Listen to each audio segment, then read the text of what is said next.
So last night we had a little bit of rain, which is very abnormal here in Southern California, but I made a mistake that I don't normally have to worry about because the worms took the moisture and staged a mass exit. So I right now have hundreds of dead worms dried up along my back porch, which is quite unfortunate.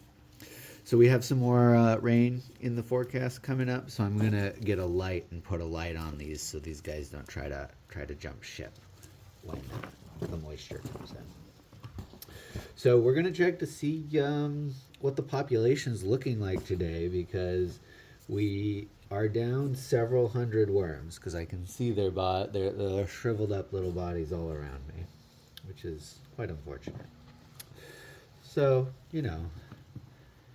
bad things happen. Some of you who live where it you actually get rain more than once or twice a year will probably scold me, being like this is an obvious mistake to make. But I've never had this issue before.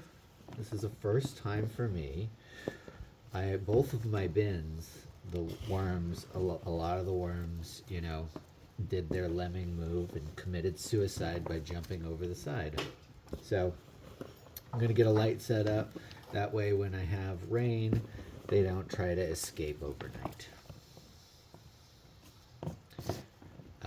I even had the lid on, and they sort of came out around underneath the lid, so it wasn't like a tight sealing lid.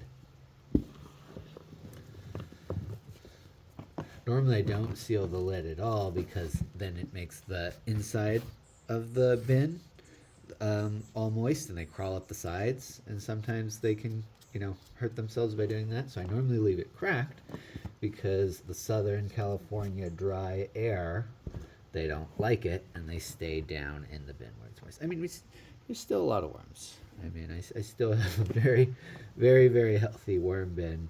I'm just sad to see all these dead worms.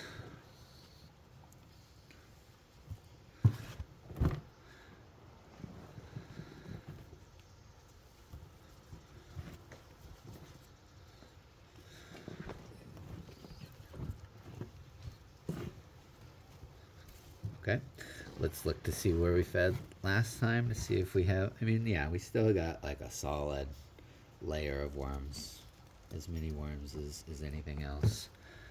I was able to save like a worm ball. Some of the worms were smart enough to, after escaping, they formed a ball underneath the bin, and I was able to save all of those. But all the word, I'm still processing. I'm going through my stages of grief for all my dead little friends, all surrounding me. Yeah, look at that. I mean, it's a healthy, high population worm bin. I probably could split it into 2 or 3 other bins, but this is just feeding this one is all I needed to do. So I mean, it's really no real loss, but I still am grieving a bit. Let me know if you ever had a similar issue with one of your bins where they staged a mass escape. Okay, as always, let's get the shredded paper, shredded cardboard in. A little bit more. These guys have just been eating a lot, so they can at least eat the paper, even if it's not their preferred food. Then I'm gonna crush up the pucks for my coffee for the week.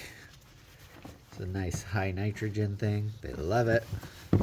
It's like their base nutrition. It's not everything they need, but it's a good way to keep them alive. A few eggshells. These ones probably still could be ground a little bit tighter. I'm still on the lookout for a secondhand coffee grinder. And then the week's vegetable scraps. We got banana peels. We got a little bit of a rotted cauliflower.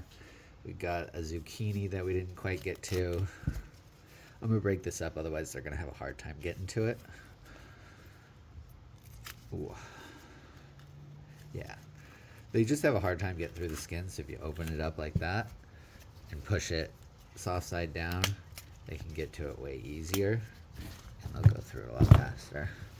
And then it also helps them a little bit if you actually mix it in. That way they can access all the different food from 360 degrees. And so now that I got that all,